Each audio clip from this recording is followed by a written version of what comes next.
Lane Community College, Center for Accessible Resources, Overcoming Testing and Math Anxiety with John Steele.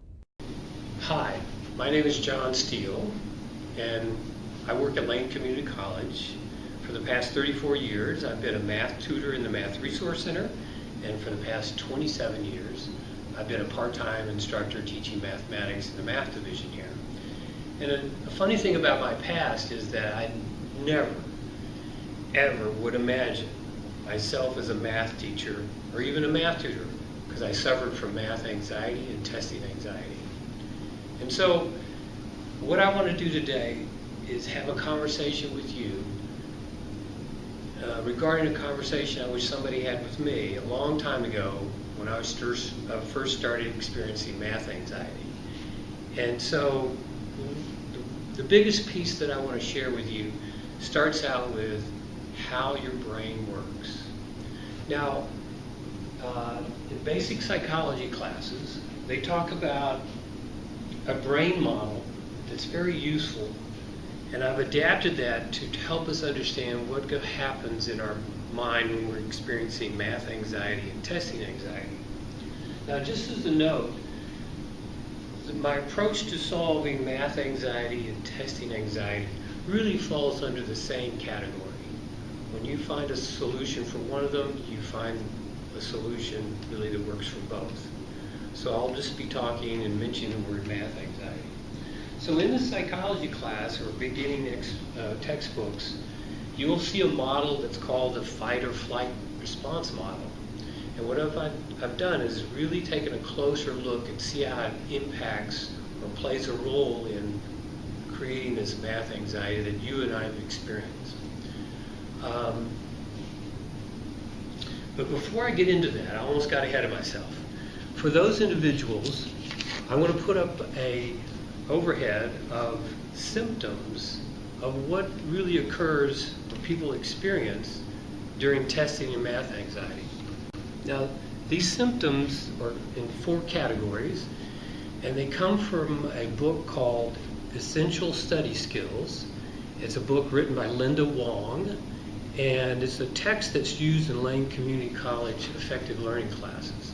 So the first set of symptoms that we have here fall into the category of cognitive thinking. These are all the symptoms that you experience with either math anxiety or testing anxiety. A lot of negative self-talk, your mind goes blank, you're unable to create any sort of real concentration or clear thinking, you make careless mistakes, you get stuck on one topic too long, and there's a lot of confusion and inaccurate or limited recall of information. Now, in the emotional symptoms that you can experience, you can go through all of these, being anxious, depressed, a lot of fear and frustration, feeling hopeless, lack of control, fatigue, irritable, short-tempered. Now, what's interesting is that you don't have to have all these symptoms to experience math anxiety. You can just have one of these and it will do the job. You will have the same negative outcome as any of these symptoms that you can possibly have. Here's another set, 2 more categories. So you can have physical symptoms of rapid heartbeat, tight muscles, tension, upset stomach, nausea. This one really bothered me a lot. I had great indigestion and nausea a lot of times. Shakiness, my handwriting would get terrible. I'd have migraine headaches, my blood pressure go up, clammy palms, your sweaty hands, blurred vision. All of these are possible. And a lot of upset, crying, procrastination feelings. You have behavior of just slump posture. Sometimes people even get very aggressive because of the frustration of experiencing a math anxiety. Again, it doesn't take all the, only one of these categories of experiences, and you will have the outcome of suffering from math anxiety. So let's get back to that basic brain model. This is a very important thing to understand to really start moving away from math anxiety So once you understand how a system works, you're better able to overcome it and change it. So the basic model goes like this. It's called a fight or flight response model. Now, when you're in a stress situation, you have usually two responses that you can do. One is to fight, protect yourself. You have all this adrenaline released in your body if you're in a stressful or threatened situation. And the other one is to take flight. Now, the flight response is more common. You know, when somebody would sneak up behind you and holler boo and you jump immediately, that's to take flight away from that stress or situation. The fight response is, an example would be someone that's comes upon an auto accident and the car has pinned a person underneath the car. There are reports where people just in that situation will have so much adrenaline in their body they will lift the car off the person. Another example of a fight situation to free yourself would be race car driver. It's happened more than once, I think, where they're in a car wreck or a crash in their race performance, and to escape the burning vehicle, the racer bends the steering wheel column through the dash in order to escape from the vehicle. And normally that's almost impossible to do if you're not in a normal state. So let me give you another example, and then I just simply can't talk about it. I have to dissect the model down into these different separate levels and show you how it plays out when you're learning mathematics. For example, let's see. You could be walking along a crowded street, and you look across the street and you see your best friend, Steve, and you go, Steve, wait up. And you run across the street and you're talking to him. He looks terrible. He looks like he didn't get much sleep. I said, Steve, what's wrong? Meanwhile, people are walking around you, and you don't care because you're trying to figure out what's wrong with your best friend. And he's telling you he's in a car wreck, and his son just broke his arm, and he's trying to get back to the hospital to find out whether or not there's going to need another surgery, and you're not paying attention. You think this is terrible, and you step backwards out into the street, and a car comes, and you jump back up on the curb. That flight happens automatically. It's called an autonomic response system, and it looks something like this. Let's say you have an eyeball. There's your eye. There's an optic nerve that comes down into what's called the brain stem.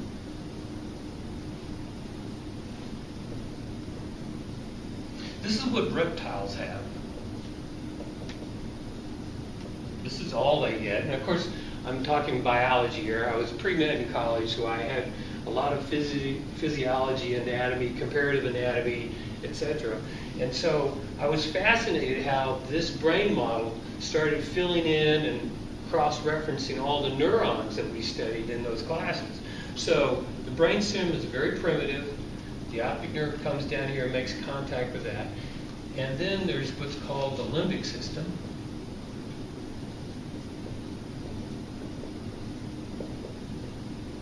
Now this is what mammals have, because we're very social creatures. This is a social part of our brain. And then up here, there is this covering that's called the neocortex.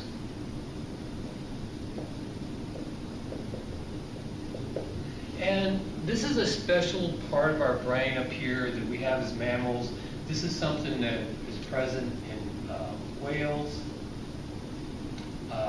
apes, and humans. Okay? This is something we all share. Okay? Now, what happened in that flight response is that you had a car over here. This is my challenge of the day, is to draw a car. Okay, it looks like an SUV, but anyway, it's supposed to be a car. So when you see or hear the information, the optic nerve comes down here. It actually makes a stop here before it goes up to the the visual cortex in the back of your brain, etc. But you don't need to know all that. But it's kind of cool when you look at a human cadaver and the attachment of the brain. There's nothing attaching it. It's all attached from down here.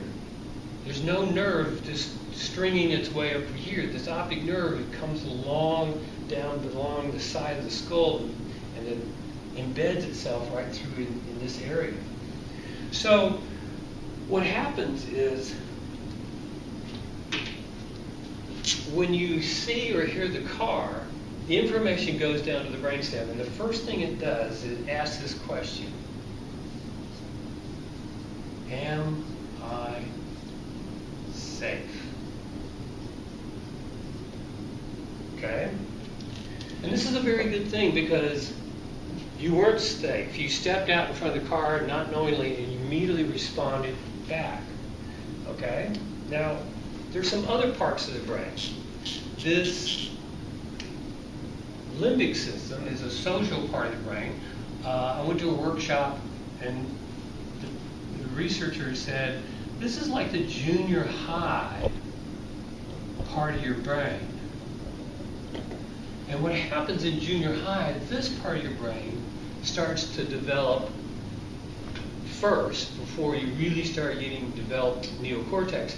And so what is going on here is, because we're social creatures, is that we want to know if we fit in. We want to know how, if everybody likes us, what groups can we include. So the question that's being asked here is, am I good enough?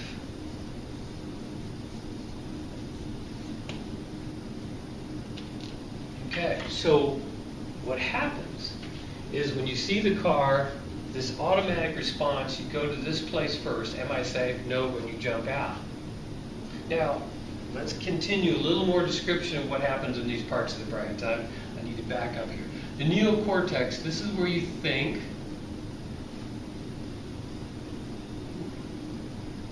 Not where I write, that's for sure. Think, this is your logic. This is where you can analyze things. Okay? And so what happens, this is your first door, you see the car, you jump back on a curb, and you're fine. But what if you see this?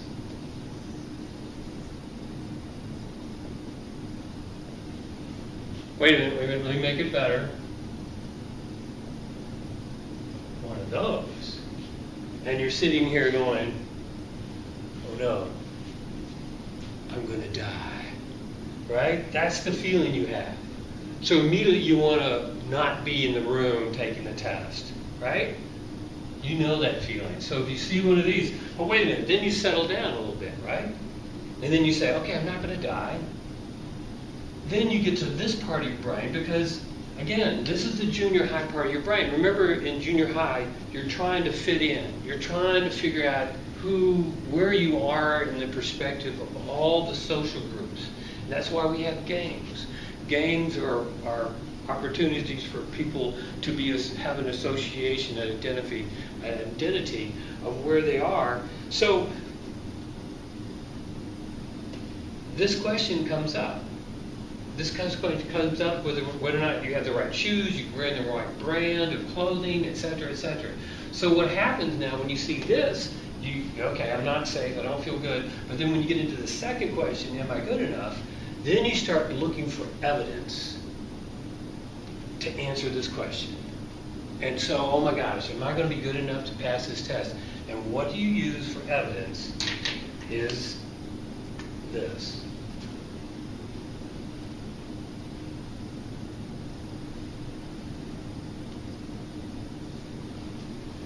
You're going to start relying on things that you've already experienced.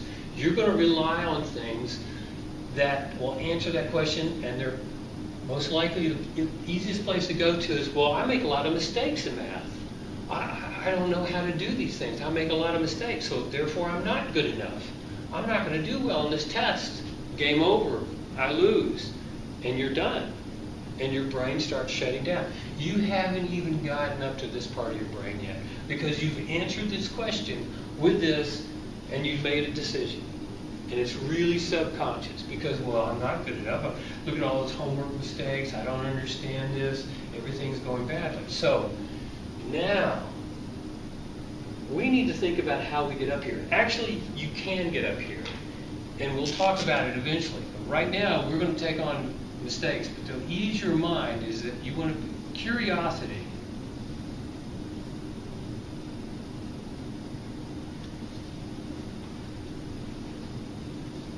Is the door opener to let you get up into your neocortex to think. And we'll talk about that. But right now, we need to make sure that this is not used to answer this question. And you know what? I want to show you a bunch of mistakes that are whoppers. And they involve mathematics. They're very simple mathematics. And then I want to talk about how people really look at mistakes, okay? 1970, here's the sun, here's the Earth. Well, we've already had our anatomy lecture. Let's do a little physics here. This is Earth. And we had what is known as this orbiting space station was known as Skylab. It was a little tin can up here with some solar panels on it. We thought we were pretty cool. Had a retro rocket here. And it was orbiting space. And all of a sudden, Houston, we got a problem. This thing came tumbling down to Earth and it fell out of orbit. And the reason it fell out of orbit was a math 10 error. Can you imagine? Math 10. So, and what happened was, they started looking at, the sun does this thing, I don't know if you saw the eclipse recently, but there are solar flare activities from the sun. The more solar flare activities you have, the more solar wind, they call it, pushes out into the universe of high energy forces and fields of particles. And so it pushes against things. They've designed spacecrafts to go across the universes by just putting out sails, if you will, and let the light hit, the solar wind hit those sails and push the spacecraft through other galaxies and things. So what happens, the solar wind started pushing on this and it slowed it down and it crashed. And they thought, oh great, it's going to hit the Pacific Ocean. They missed. It hit Australia, but it didn't hurt anybody, so we were safe in that regard. But what they did is they took an average. So in Math 10, we teach, this is a basic math class of fractions and averages and areas and things. They teach the concept of what an average is, where you add up all the numbers and divide by the number of items you have. Well, one calculation they did about solar flares, they added them all up and divided by 5, because it was an average of 5 years, and they got an answer. They had some numbers up here, and they get an answer. And then the other group of scientists said, no, we need to look at 15-year periods, because we need to average all the solar flare activity. So somehow they decided this was the one to go with, and this brought down a basic Math 10 calculation, brought down Skylab in 1970. And I mean, there are huge equations. There are equations about curvature, radius, of speed of trajectories, and all these things. But this is a Math 10 concept. And they got the answers right, but they chose the wrong values to think about in terms of deciding how fast and what size of orbit to use. So that's the first math error. Okay, so in this example, like if you miss a basic math problem or you add numbers wrong, these guys, these researchers, men and women, are on the same page you are. No matter how much math they have, they can make the same basic mistakes. Okay? So that's the first mistake. Again, what we're doing is I'm bringing in a whole new perspective of understanding mistakes, because we don't want it to be used to answer that question. Here we go. That's one. Let's go to another. I have about 4 or 5 here. All right, so let's go to a different planet. Let's go to Mars. Not bad. Mars is almost a round circle. Okay, so we're trying to land a probe on Mars. The whole plan was to create a parachute, let it slow down, and then they're going to put little airbags all the way around it, so when it hit, it would bounce along the surface. Well, the first probe that they tried to put on the surface of Mars, it pancaked on the surface. And what happened is somebody put in the wrong units. Okay? In Math 20, we teach people how to insert units, right? And the units they use, I think they use pounds, feet per second squared. And they should have used kilograms, meters per second squared. They used the wrong units here. Now, in Math 20, we teach you how to convert from different types of units, the metric system to American system, and back and forth. We also do it in Math 60. We do it in 65. We do it in 75. We do it in 72 also, 90, 111, 112, 250, 241, 242, 243, 251, 252, 253, 254, 255, 256, and then you take a bunch of physics classes where they also teach you about units. And maybe you've had some chemistry, they talk about units. This is a basic math error. Once again, if you find yourself making errors, these guys are on the same plane that you are. This is a perspective about what mistakes are about. That was very expensive. Okay, let me keep going. So mistakes are made all over the place. I want to keep going because I need to drive in this point and show you the proper way to interpret mistakes. This is a computer card. This is how you communicated with computers. When I was learning Fortran a long time ago, you would create a type of command sequence on this card, a huge stack of cards. You would carry them over to the building on campus. There was only one computer that occupied the entire building. I know I'm dating myself here to the dinosaur realm, but you would take the whole stack over there, right? And you would come back the next day to see if it worked. Okay, so IBM created this software where they were trying to regulate lights and functions of cities, and they were providing the software stack of cards all over the world. And what happens is if you put the wrong code on the card, it means different things. Well, it turns out they put a colon and they should have put a semicolon. Or maybe it's the other way around, I can't remember. But anyway, what happens is that there was a mistake. All these lights are turning on and off at the wrong time, things are shutting down. And so IBM had to send a person out to every country, every city, and replace that bad card with the proper card. And then hopefully they get out of the country alive, because what happened is, once they got corrected, it cost the company $1.6 million to correct that mistake. And this is a true story. This person then walks up, that was responsible, goes to his supervisor and says, "Here's my resignation. I'm responsible for this error. And I'm just going to save you the embarrassment of having to fire me. I'm just going to resign, because it is truly my error.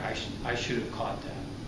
And he hands over his resignation, and the supervisor looks at him. She says, "You're crazy. I'm not going to fire you." He said, "But wait, I'm the reason for this mistake and the cost of the country." He says, "No, I'm not going to fire you." The supervisor says, "I'm not going to fire you because I just spent $1.6 million training you." Do you get it? She understands the true meaning of mistakes. She gets it. So what happens is, she could have hired somebody else, right? She could have hired another person. They would probably make the same mistake. Don't you think that person has already figured out a way of not letting that happen again? Okay. This is the perspective which you need to incorporate about mistakes. And let me now show you all the evidence around the world today that has that new perspective about making mistakes. Because this is something that's very difficult that I had to learn. In the first paragraph it says, as scientists celebrated around him, David Atkinson was heartsick. The Titan probe's wind measuring experiment that he had worked on for 18 years had failed. The wind measurement failed because the signal was not included in the probe's command sequence. Atkinson said what it comes down to is they forgot to turn it on. Okay, you work on something for 18 years. Can you imagine at the liftoff site? You're standing there with all your research buddies and you go, hey Joe, did you flip the switch up? Did you turn it on? No, I was gone that day. You sent me over to the other campus to study the effects of whatever. And Sharon, I sent you on another errand, didn't I? And then everybody looked at each other and go, oh my God, we forgot to turn it on. Can you imagine 18 years? And it has this old, funny, ancient flying attempt machine here. But it says, Eureka what? Eureka, we failed. Okay? How smart companies learn from their flops. Or look at this, plus, my favorite mistake. This is GE Corporation, this is Coca-Cola, this is iRobot, this is US Computer Corp. These are all the CEOs of those corporations. And they're talking about their favorite mistake. They too have the proper perspective of what mistakes are about. Okay, let's start looking in that direction. Let's see who else is thinking that same thing. Okay? This is a Business Week article about, they feature personnel and different people that are very shakers and movers in industry. This is Carol Bars, very smart woman. She retired from the CEO of Autodesk. And she says, I was absolutely certain I wouldn't take the Yahoo job because they wanted her to step in as an interim CEO. If I wanted to be CEO, I would have stayed at Autodesk. Okay? But here's her personal philosophy, stated down here. I told Jerry and the board I didn't have a plan, that I would not have one until I got there. I'm a good listener. I'm not afraid to make a decision, even the wrong one. My motto is, fail, fast forward. You get that? Fail, make the mistake, all right? You can fail, just do it fast and move forward. I think people get better when they fail. It's just a willingness to be wrong. This is what made that's her motto. It's not, oh, don't make any mistakes, play safe, I did that once. I'll talk about that in a minute, but this is to fail, make the mistake, and fast forward. This is all over the place. You want to see this.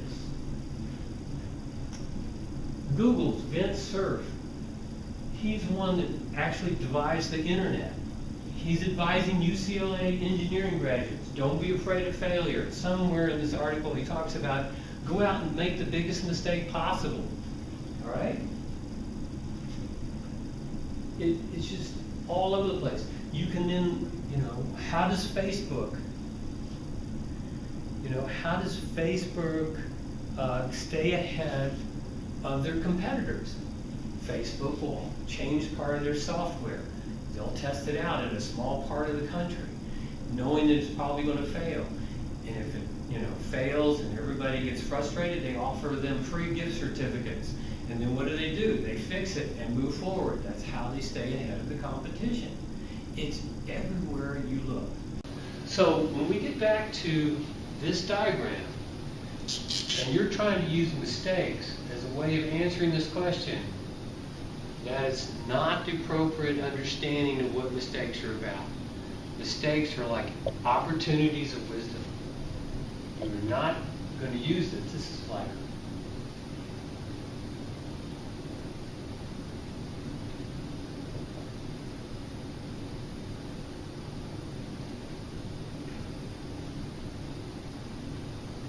that's what mistakes are for. They're not to answer this question. And so for me, because we're wired this way, it's a tendency to go, oh, well, I'm not good enough because I see all this place where I struggled and made all those mistakes. No, that's not what mistakes are about. You want to reinterpret those in a different way. Now, on a personal note, I've actually been through this. I was studying ecosystems as a biologist. I was pre-med. I worked on a National Science Foundation grant, and I was trying to create a modeling system using some calculus and mathematics. And my advisor kept asking me, well, how's that going? Let's talk about it. And I kept going, no, I don't, it's not quite ready because I couldn't quite figure a few things out. I wasn't going to show anybody because there were mistakes in it, and I couldn't figure out those mistakes yet. I was still working on them, and I kept putting everybody off. And what I was doing was, I was scared to make mistakes. I was backing into this corner where it was really safe, and I'll get back to you, and I'm not going to do anything, and I'll just be over here by myself. And pretty soon, I didn't know it, but if you're not making mistakes, you're not going anywhere. 9 months later, I'm at a presentation of an oceanography PhD student. He had the same model to predict diatom populations in the open surface areas of the oceans of the world. And here I was, staying in the corner trying to be safe. You don't want to do that. You don't want to do that. Okay, so I kind of learned that one the hard way. But it's all right. I have a good sense about this, how we don't want to use that. Okay, now,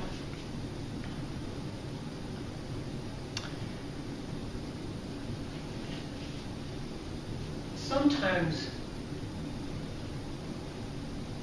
in this process of these brain models and making these new interpretations, you're going to have to shift your thinking, right? This is a tough shift in thinking. And so how does one shift their thinking? Well, that takes a lot of guts and a lot of challenges, and you have to stay with it because you want to fall into your own pattern, because this is part of the brain that develops first. This is where our natural go-to response is. But it reminds me of the time that I was working through my family is kind of dysfunctional in certain ways. I had an uncle that had trouble with alcohol and that sort of thing. So what was the funny joke about counseling that I experienced was there was a story about changing your thinking about stuff. And the joke goes something like this. You get up, go out your door, you go down the street, you turn right, and all of a sudden you fall into a hole. And you look, God, how did that happen here? This is terrible. You dust yourself off. Next day you go down the street, you turn right, and you see the hole coming, but you fall into it anyway. And you dust yourself off. The next day you go down the street, you turn right, and you see the hole, you missed the hole, boom, you fall into another hole. It's just like the first one. And you go, this is really strange.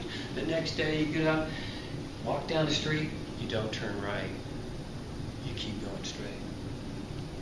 And the joke is, if you keep doing the same thing over and over again, you think the results are going to be different, but they're not, but you keep doing the same thing thinking they will be different, but you keep doing the same thing over and over again expecting them to be different, but they're not. That's called insanity. And so what you have to do is you now have to do something different to stay out of this normal path of interpreting whether or not you're good enough and using mistakes. You're going to have to really focus on taking a different approach on that.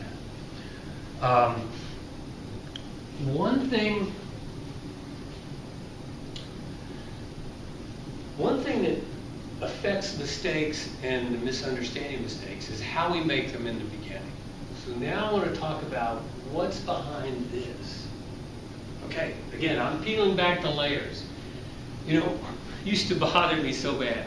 And when I was experiencing math anxiety, I'm sure you got this too.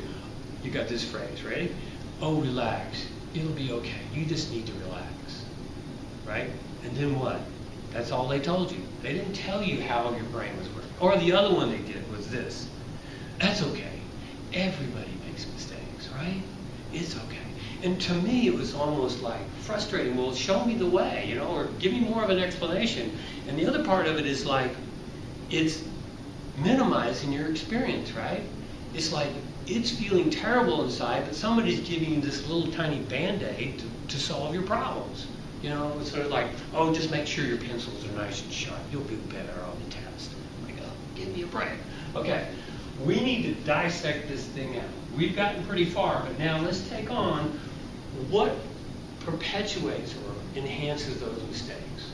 Okay. So one of the things you can take a look at is learning styles. Now, obviously in this recording, you'll probably notice one learning style. If you have any information about learning style, there's visual, there's auditory, and there's kinesthetic. I am way kinesthetic. For me to sit down and sit at a desk, I'm falling asleep. I used to go to the library, sit down and get quiet, get there early, and then, you know, I'm falling asleep. If I want to solve a problem, I have to walk around and talk it out loud. That's the first thing I'll learn about myself. The other type of learning, there are styles that you've talked about in general, the visual and the auditory, but I'm going to take on something else. Learning styles can also be described in a certain category of extrovert and introvert. Now, I'm an introvert. Now, an extrovert, let's start with those guys, I guess. They'll be in class and they ask questions and the teacher responds. Then they'll ask another question and the teacher responds, and they'll keep asking lots of questions. A true extrovert will just engage the instructor, and what they're doing is not bad, is they're processing information out loud. Okay, so let's see, I don't think I have any more videos on that, I think, or details, so I think we're good on that already. But these extroverts, they're processing information out loud, they get an answer, they sort things, and then the other characteristics they do is they'll talk to their neighbors. And they'll look at their problem that the neighbor's solving and go, oh, that's an interesting way to solve it. I never thought about that. Oh, yeah, that problem is, you're doing that problem? Yeah, that problem is the same type of problem as this problem.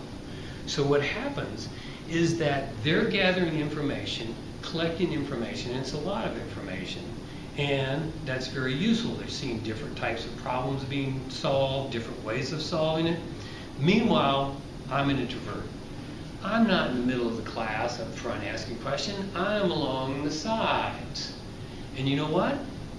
I've done this in several presentations where I'll talk about, and the introverts are so tired of the extroverts asking those stupid questions. They wish they would shut up, you know? They're sick of it. And that's me. I'm on the edge and I'm thinking, just show me how to do this. I'll go off and practice it, and then maybe I'm ready to talk about it. So what's interesting is, this is the interesting point, whether you're an extrovert or introvert, you want to be both. Because here's what happens on a test. I've seen this, I've experienced it myself, and as a math instructor, I watch it go down in front of me. The extroverts have all this knowledge, but they haven't really focused on the process to get to the answer. Because that's the specialty of the inverse, in the introvert. They've gone off by themselves, worked the problem all the way through to the end, and noticed the whole sequence of understanding something.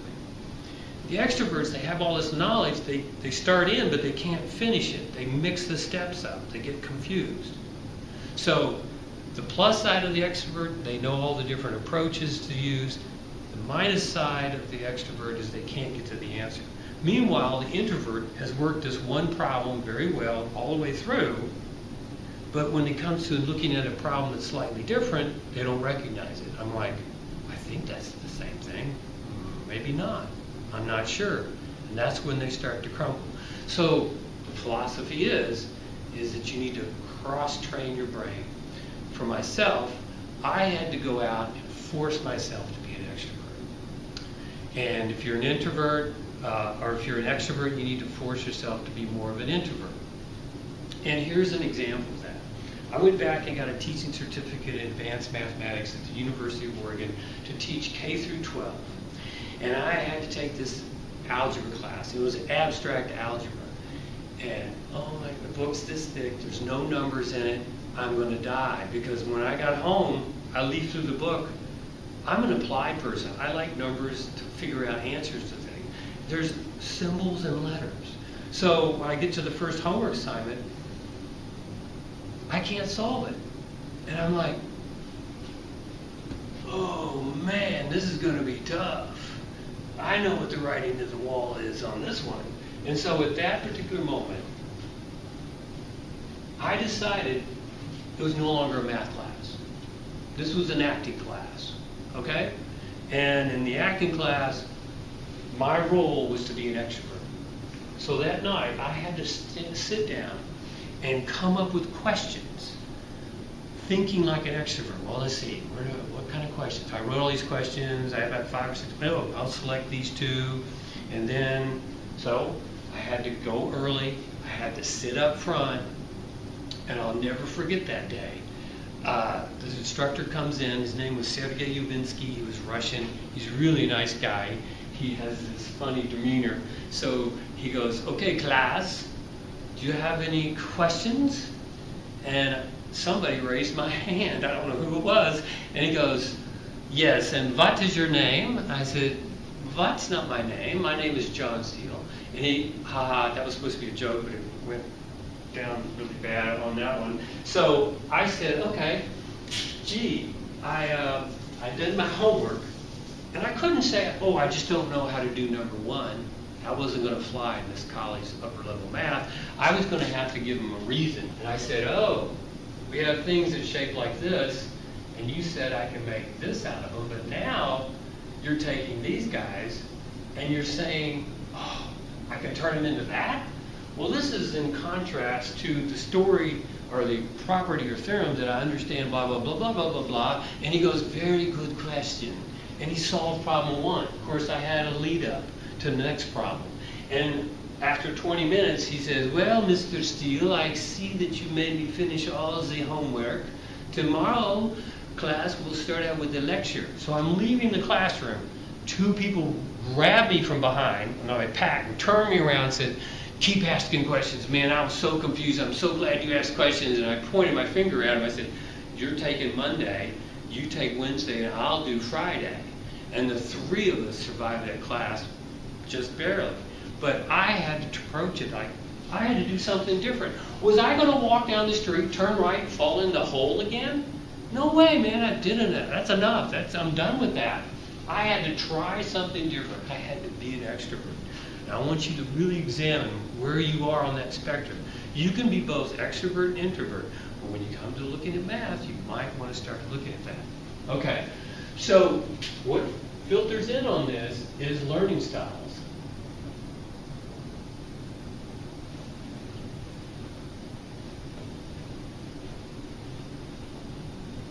Okay, so we talk about extrovert, introvert.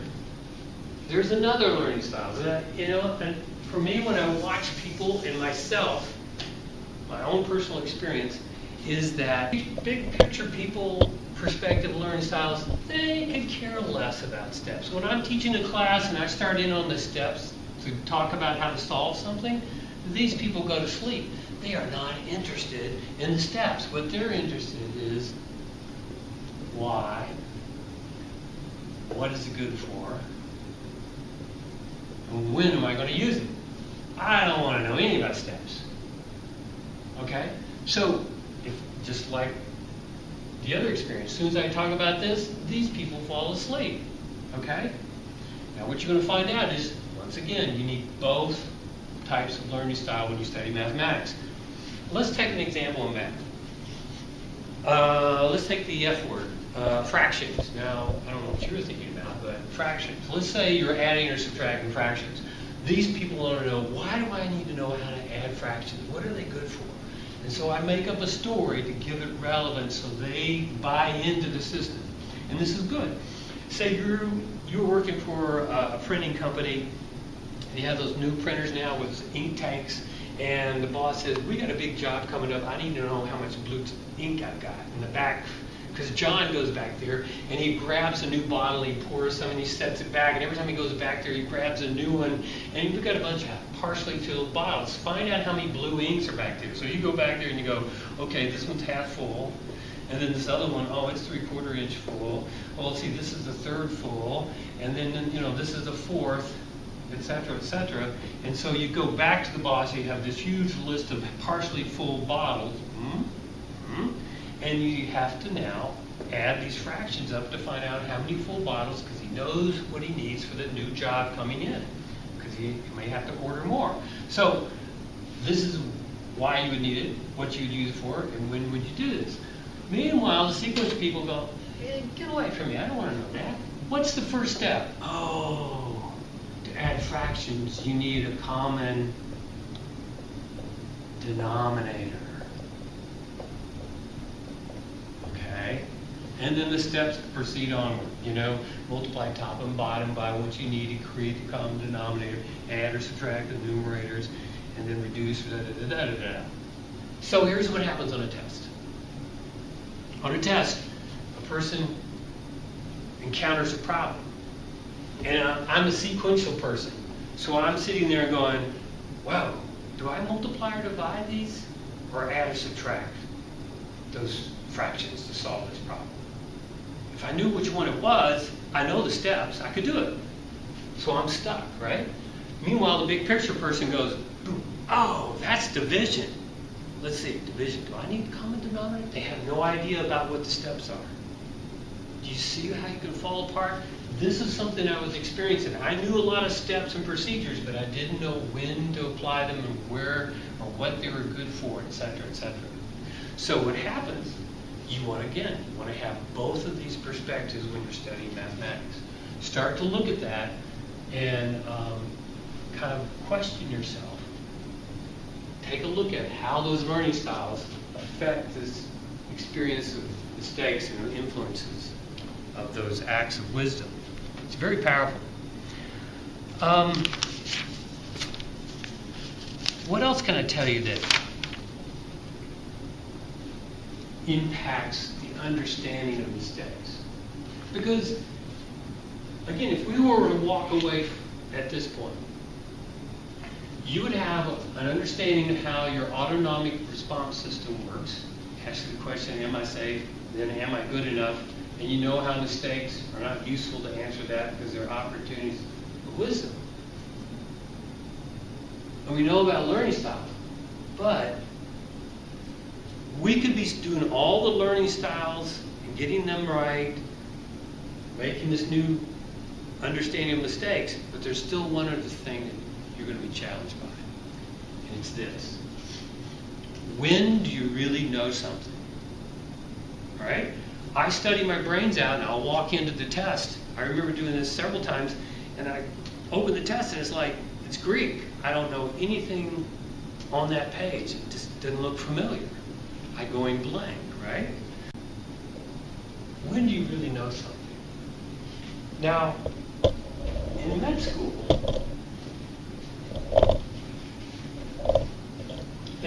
they've kind of outlined it this way. And I kind of use this as an example. You get to C1, then you get to do one, and then in med school they take it to this third level. You get to teach one. And this is how it works. You have a lab partner that you work with in med school, and you get to see the operational procedure, you get to do one, get to practice sometimes on a cadaver or computer simulated, and then you turn around and you say, okay, you go, your lab partner says, you go first. And so what I would do is I'd have to teach him all the steps by memory, by rote memory, all the steps and things to watch out for as I'm doing this. And what happens is about partway through, if I make a mistake, my lab partner goes, stop.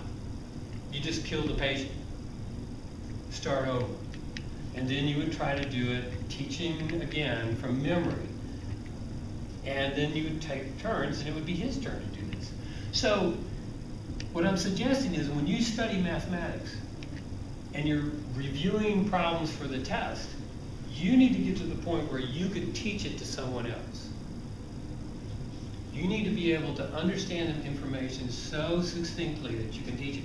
And if you talk to math instructors, they will say this every time. You know, I thought I knew that topic in mathematics, but not until I have taught that class, I really understood it. And this is the same thing. When you take it to this third level of understanding, you really know the material. So here's a story that I experienced in reference to this. I was a junior in engineering at OSU, and there's 300 of us students, and we kind of moved from classroom to classroom, and pretty soon you start noticing who gets the A on the test. And so Sharon was a real good student. She was doing quite well. And of course I walk up to Sharon and I go, Sharon, I'm having troubles. I wonder if I could join your study group. At this time I knew I was an introvert and I needed to be more extrovert. And she said, oh, well that's okay. Yeah, why don't you come over and meet my husband and we'll have dinner at my house and I'll help you through all the problems. And the study group will be there. And she kind of laughs. And of course, I'll explain what she was laughing about that I didn't know at the time. So I show up, I was supposed to bring the bread. And so we're eating dinner and I'm eating very quickly because I have lots of questions. And I'm eating dinner and, you know, and then she said, oh, let's have dessert. I said, oh, no, we don't have time for dessert. Oh, yeah, we do. So I inhaled the dessert. And then I turned around and I said, well, when is the study group getting here? I'd like to get started because I kind of have a lot of questions. And the husband picks up the plate and he walks to the sink and he says, oh, they've been here all night. And then that creepy music in the back of your head goes, doo-doo-doo-doo-doo-doo-doo. And I'm looking at Sharon, she's laughing and turning embarrassment. And he comes back and says, yeah, they've been here all night. They're actually sitting there on the piano. And I look over there and there's this group of little stuffed animals. And I'm going, the music got a little louder, you know, so and pretty soon I get it. He gets up and he starts doing this comedy routine about how she talks to the animals at night and teaches them engineering. And sure enough, he's a history major, but he's heard it so many times, he was mimicking what she did. Okay, Fuzzy, sit up. You need a pencil? All right. You know, sleepy over here. You need to pay attention. Don't fall asleep on me. And so he starts rattling off the laws of thermodynamics, and he's a history major. And the only reason he knows it, he's heard it so many times. And so after a great deal of laughter and funniness, I finally get it. It totally makes sense. The next time I watched Sharon take a test, she would look up in the air like, oh yeah, and you could almost hear the little animals talking back. Oh, the first law of thermodynamics is, you know, and she was doing very well on the test. Okay, so here I am. I'm in a situation. Do I walk down the street? Do I turn right and fall the hole? No. I've got to do something different. The next day, I go to Fred Meyer's.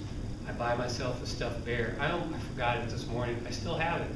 It's a memory of that whole event. Major shift in my life of understanding things at a teaching level. It's major.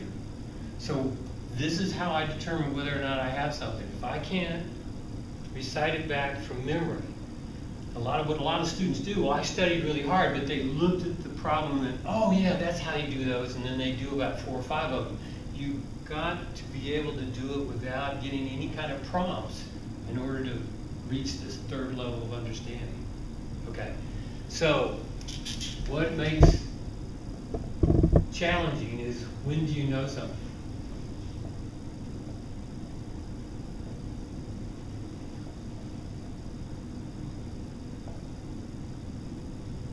That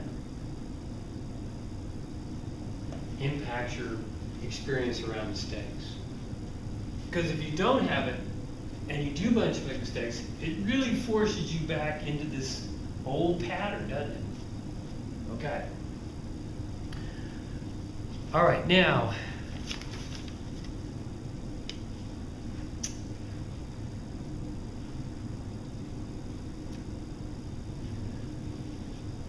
what's interesting is that we've been talking about all the interactions in this area. We haven't talked about how you get up to this part of your brain, because you do, in fact, without any problem, automatically go to this part of your brain. You can zip past all of this and go right through here. You don't get hung up in this door number 1, door number 2 thing. And what's weird is I can still get stuck here. There's lots of things that you don't get hung up in, like your favorite hobbies. Maybe you get lost in playing video games, reading a book, playing music, cooking, designing things, working on your car, auto mechanics, playing sports, walking along the beach. You don't get into any of this. You're not worried about any of this. You immediately go up here because of the curiosity of, gee, what's going to happen next? You know, what are you going to do, or how are you going to respond and think about things? And what's interesting is, even though I teach this, I can still get hung up here. I can still give you an example of this, of being hung up here, even though I know this plays out. And where it plays out is, for example, I'm going to a dessert. I'll never forget this. I'm cooking this dessert. I'm making crepes. You put sweet little pancake, thin pancake, like a crepe-like, and you put chocolate chips, coconut, walnuts, roll them up. You take them to the potluck. They want you to bring this dessert because you brought it last time, and then you put it in the oven and warm it up, put whipping cream on it, and everybody thinks it's great. Well, I made this first crepe, and I'll taste it, take a bite out of it. It's awful. It tastes like the rubber. It's really chewy. It's not very sweet. It doesn't taste right. Oh, they're not going to like this. And, you know, I can see everybody taking one bite out of it and leaving them all on the plates. And then my next thought was like, God, then I'll be in the kitchen all night cleaning all these plates that had whipping cream all over them. And it's a really greasy mess. I'll be there all night. And then I start laughing, right? Because what am I? I'm stuck right here. I didn't go up here and think and say, oh, well, just throw the batter out and start over. Oh, no. I had to go through door number 2. Right? We are wired this way. If you're not careful, you will stumble in there just because it's the go-to brainwave path of neuron firing, okay? But no, I could have gone up here and just changed the recipe. So what is it that takes us through this? It's curiosity. So I had to sit down and think about it. What are simple examples that convince you that curiosity will drag you through? Okay, let me make one. This has happened to a lot of people, so I'll just describe one. You're on campus somewhere, maybe downtown. You come around a corner of a building, boom, you run into an old instructor that you had. And you're maybe not on campus, so it's out of place. You're trying to remember their name. You can't remember the name, but it was a wonderful class. You went to their office, during office hours, you and your friends would go storming into the office. You had these great conversations about the course, and you can't remember the name, and you're sitting there talking to this individual. Oh yeah, it was a great class. Remember Joey? Yeah, that guy was really cool. Da, da, da, da, da, da. And you're thinking to yourself, you're curious, you start to think and analyze, well, let's see, is it A? Let me go through the alphabet. No, it's not Angela. It's not Annie. Okay, it's B. Is it Beverly? No. Is it Beth? No. You go through the alphabet, and sure enough, through your logic and analyzing, oh, Karen. Yeah, her first name was Karen. Okay, well, good to see you again, Karen. Thanks a lot. I really enjoyed the class. And you will walk away, right? So your curiosity drug you through that, even though you didn't feel pretty much too comfortable, like you were not good enough not to remember her name. Okay, that's an example of curiosity. Here's another one I think everybody has experienced. Let's see. You may be on a phone or talking to someone, and you're trying to organize a potluck, say, and you want to remember a name, say a name of a movie. And you're thinking, well, we got a movie for the little folks, the little kids that are coming to this potluck. Thomas the Train, that'll keep them happy. But what about the teens and preteens? Let's get an action movie, okay?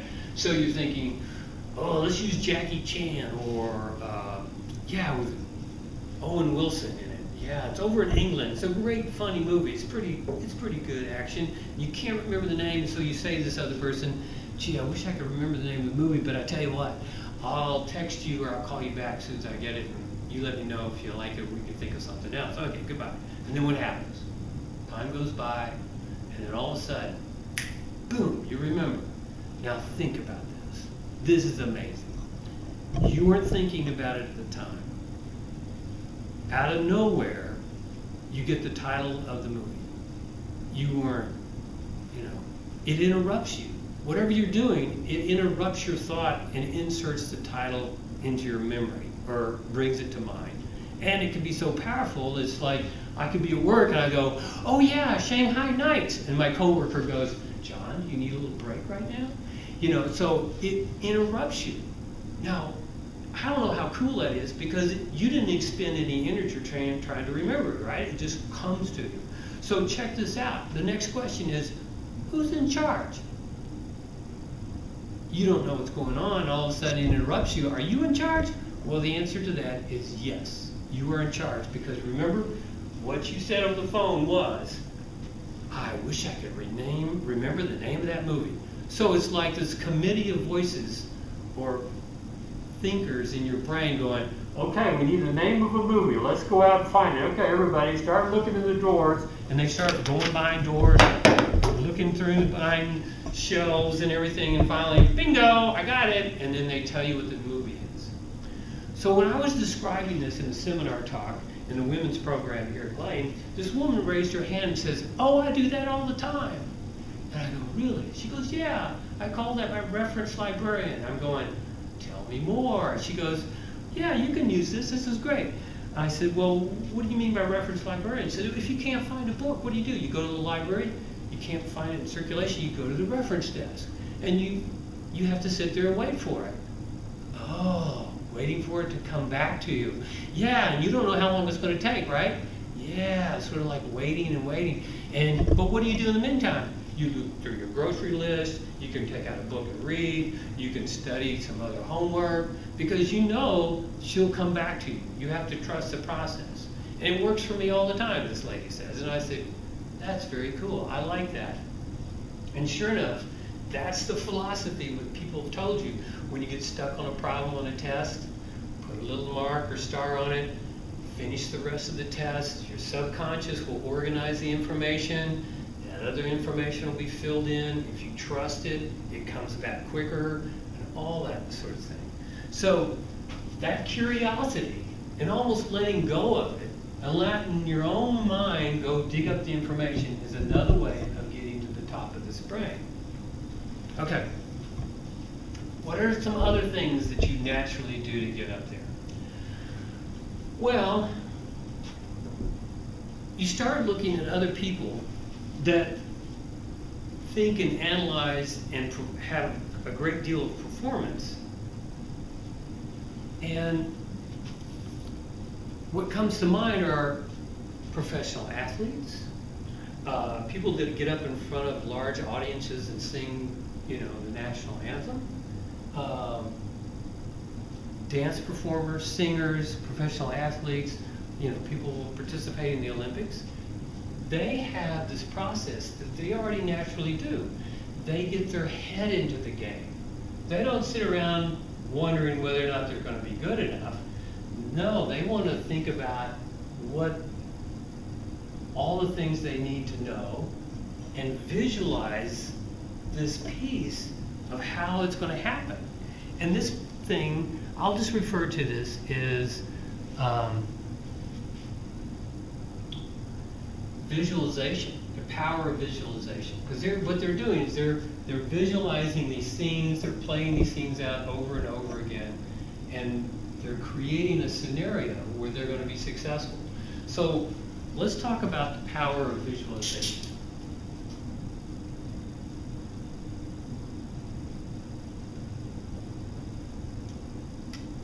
And how it plays a role along with curiosity. Okay. So if you start looking at the description of experiences under the category of visualization, the first one it comes to is the experiment where they take basketball players and they divide them into two groups. Okay, so this group, they are going to practice with the ball the free throw shot. So they're bouncing the ball and they're shooting the free throw. In basketball, if you get fouled or blocked improperly, you get a free throw shot at the foul line, and so you practice where you can get one or two shots. So this group has the ball. This group over here, they don't get the ball. They practice by visualizing the whole process as individual steps, how far they go down, and then they have to practice not jumping sideways but straight up, the release of the ball. And sometimes in the warm-up process of watching a professional game of basketball, you'll see somebody on the court take a position, and then without the ball, they'll practice their follow-through. Well, when these people practice with the ball and without the ball, they put them together and they have a little shooting contest and see who can shoot the most free throws. Guess who the winner is? The ones without the ball. They visualized it. That's the power of visualization. They did it with kids. The one without the ball wins. They did it with boys and girls, men and women. The one without the ball wins. There's numerous examples. Let me just turn the heat up on this example of how powerful visualizations are. Colonel, his name was, it went blank on me, sorry. Colonel George Hall was a prisoner of Vietnam War for 6 years. And he was in a prison cell that was very small. To keep his sanity, he practiced playing a game of golf, visualizing it in his head.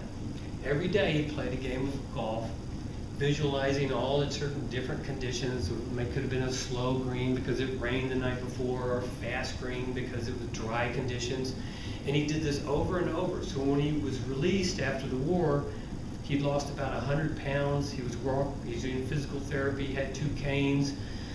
A friend calls him up and said, "Hey George, come on down, let's watch this golf tournament. I know you like golf." So he flies to I think it was Louisiana or Florida for the golf tournament. And while he was there, he says, "I want to play a game of golf." The guy said, "Okay, let's get some clubs." He'd never used a club for how many years he'd been in as a prisoner. It was the best game of golf in his entire life. He walked all 19 holes or 18 holes with the 2 canes. It's just because he visualized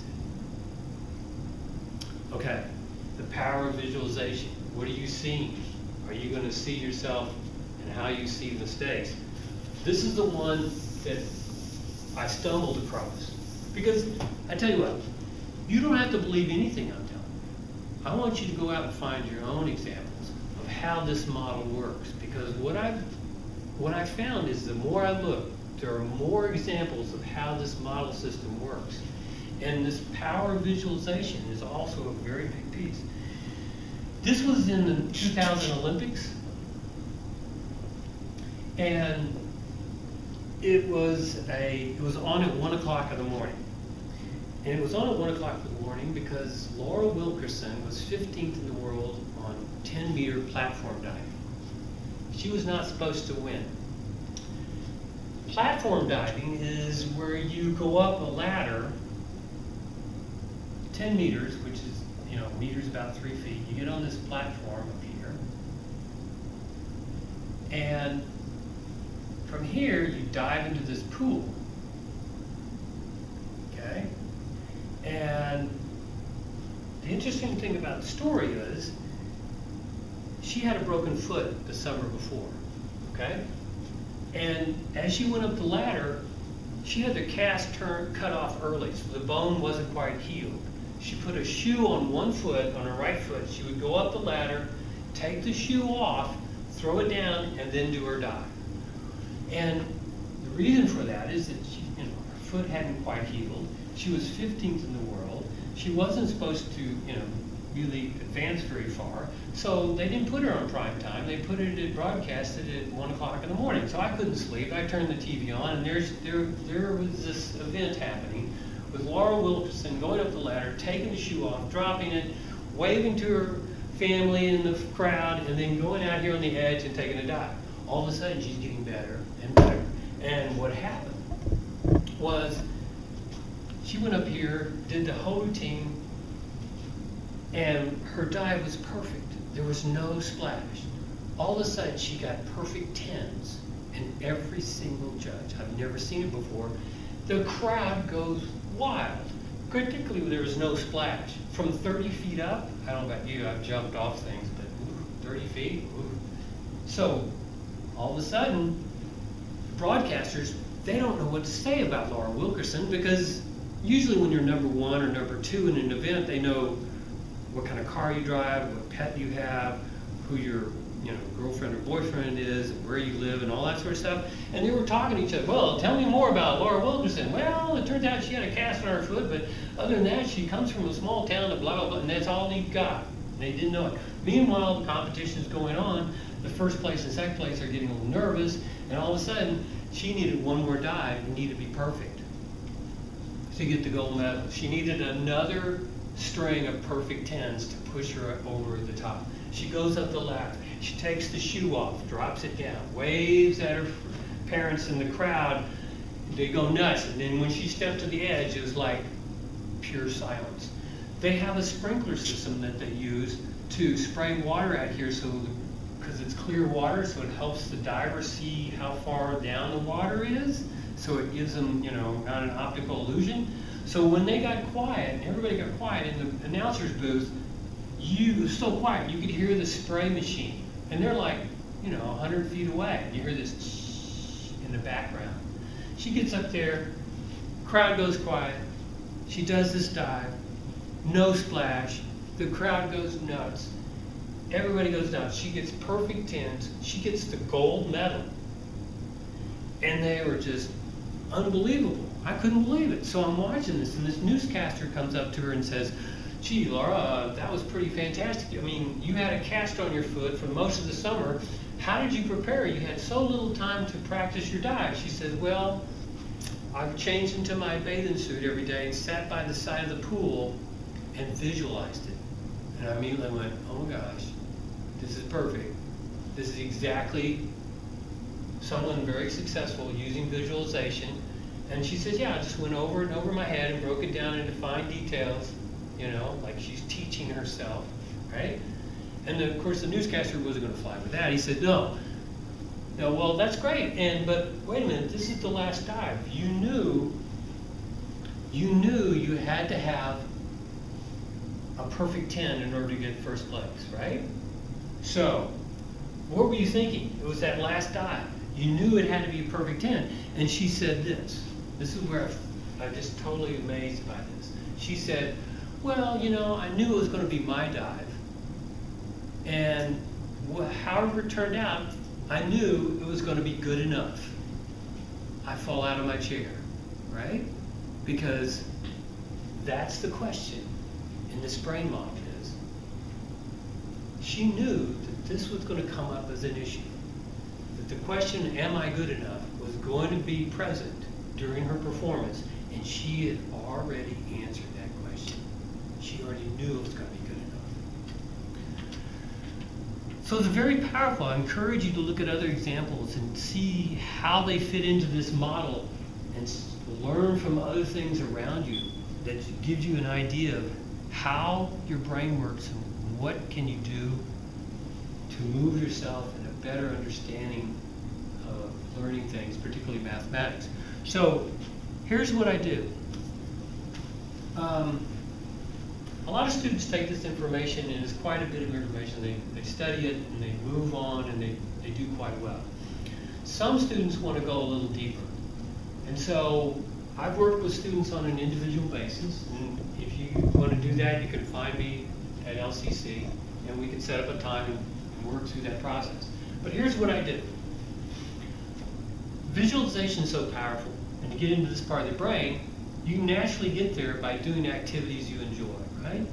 Like some hobby, you don't have to be an expert at it. But if you think about it, you don't get stuck here. So I find a student that wants to work on visualization to improve their math performance. They give me a hobby or an activity they get lost in. We sit in a quiet room, we get relaxed, we visualize the hobby, and then during the visualization, we'll shift the scene to walking down a hallway, entering a classroom to take a math test. And what it does is, you practice getting in this top part of your brain, but it also staying in that top part of your brain as you're taking the math test. So, here's an example of where I worked with a student. It was very interesting. Her hobby that she gets lost in is going to the opera. And I'm thinking, well, this is different. So we talked about it, and so we went to a classroom, sat down, and got very quiet, very peaceful, very relaxed. We talked about all the things that happened, about picking up her best friend. They all got dressed up to go to the opera, walking inside. And as soon as I started describing how they were finding their chairs and their seats in the auditorium, she starts to sneeze. She said, "Achoo, excuse me," grabs a Kleenex and blows her nose, and then I keep going, and all of a sudden, as I'm describing more things, her nose keeps running. She goes through 4 Kleenexes. And I'm thinking to myself, well, this is not working. That's unfortunate. It sounds like she's catching a cold. I'll keep going. So what happens, the next scene where we change the visualization, where she's in the classroom working through the math test and anticipating all the things that would happen and trusting, the reference library technique and things coming back to you, etc. Her nose clears up, and then at the end she goes, "Thank you very much." A real tight and short response. I said, "Wait a minute, are you okay?" "Yeah, I get it. I get how your brain plays tricks on you." I go, "Well, wait a minute, what are you talking about?" She said, "Look, the last time I went to the opera, my brain is so creative. If you convinced me I was in the opera and I visualized it, I was sitting next to a woman with a strange perfume on, and my allergies kicked up, and I blew my nose all night long at the opera. And if you can just suggest that I'm there and my brain is so creative and my nose starts to run and now it's not running, no wonder my brain plays tricks on me. It's like a little kid." I said, "Whoa, okay, I got the opera piece and the bad perfume piece, but what's it with the little kid?" She goes, "Well, obviously it's like a little kid. You point it in a certain direction, you tell a little kid what to do, and they'll just take it to the extreme. I'm able to just run with it, I guess. So thank you very much." She walks out, and finally she comes back 3 weeks later. She has a top grade in her math class. So she used an experience to show how powerful her brain is to run and ask this question and take it to far extremes. It's sort of like, be careful what you say to your brain. We talked about earlier, "Gee, I want to know the name of the movie," and your brain goes, "Find it." Well, if you tell yourself, "Oh, it's going to be terrible," well, your brain will go figure out it'll be terrible. So her visualization was a very, very powerful experience for her.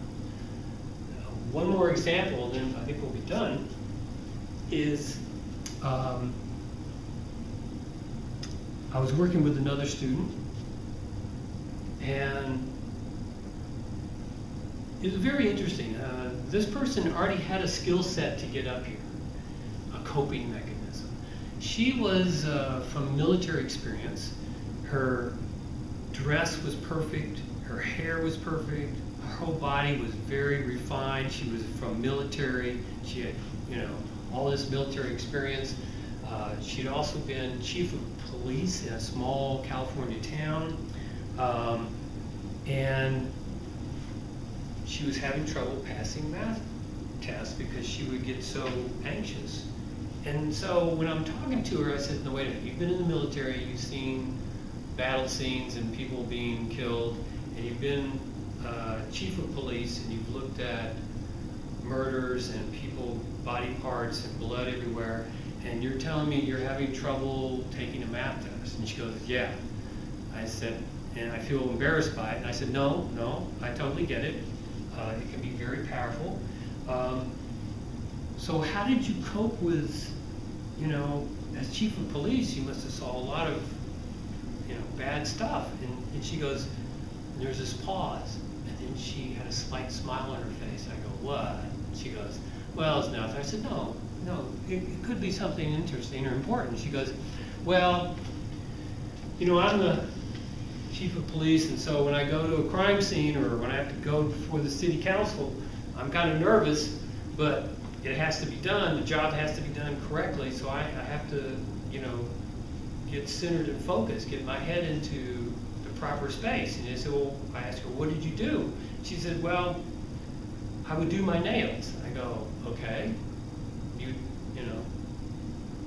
take the fingernail polish out and do your nails." I said, "Well, how did that work?" She said, "Well, that's the funny part. I was in the car, and the sergeant, he's driving the car. I'm not going to drive the car. I'm going to make the sergeant drive.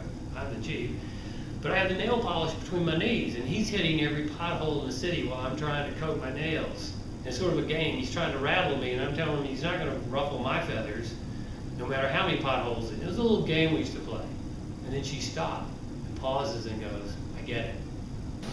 I'm doing my nails before the next math test. So the next day or a couple days later, I see her walking into her math class, and she goes like this. I've done my nails. And she was fine. She already had a coping mechanism to get past this. It was not going to block her. So, if you want to work on visualization, you can come find me. We can do that. There's a lot of information here that you can still work on, and I encourage you to do that. You know, what's interesting, I think, is that we've exposed several layers here about understanding math and testing anxiety. And knowing, start out by knowing how your brain works and what are the autonomic responses is very important. Knowing how it gets fed by certain things inappropriately, like mistakes, are really opportunities of wisdom, and they're not supposed to be used to feed this question here. Am I good enough? When do you know something, and how your learning styles influence your knowledge that interact with this experience of mistakes. And when you start doing these things, it is a challenge to do something different. It is so hard to walk down the street and not turn right. And when I watch people take this on, students that do this, it's really an inspiration to me that there are still lots of things I could take a look at. So I encourage you, take the opportunity, examine this, try to make a change, be an inspiration to other people and to me. And I wish you luck with your anxieties. Thank you.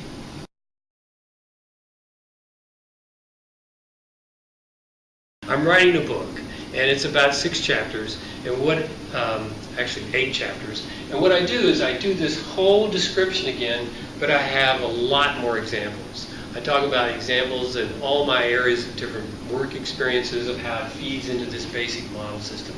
And I'm going to try to produce it by end of fall term of 2017 in Amazon. And so you can just search my name, John Steele, S-T-E-E-L-E, and hopefully I'll get my stuff together and get it on Amazon, and hopefully it won't be very expensive, so you can take a look at it if you want more information. Thank you. Special thanks to John Steele for volunteering his time and knowledge for this video. If you have any questions, or if you need to request this information in an alternate format, please contact the Center for Accessible Resources at 541-463-5150 or email us at accessibleresources@lanecc.edu.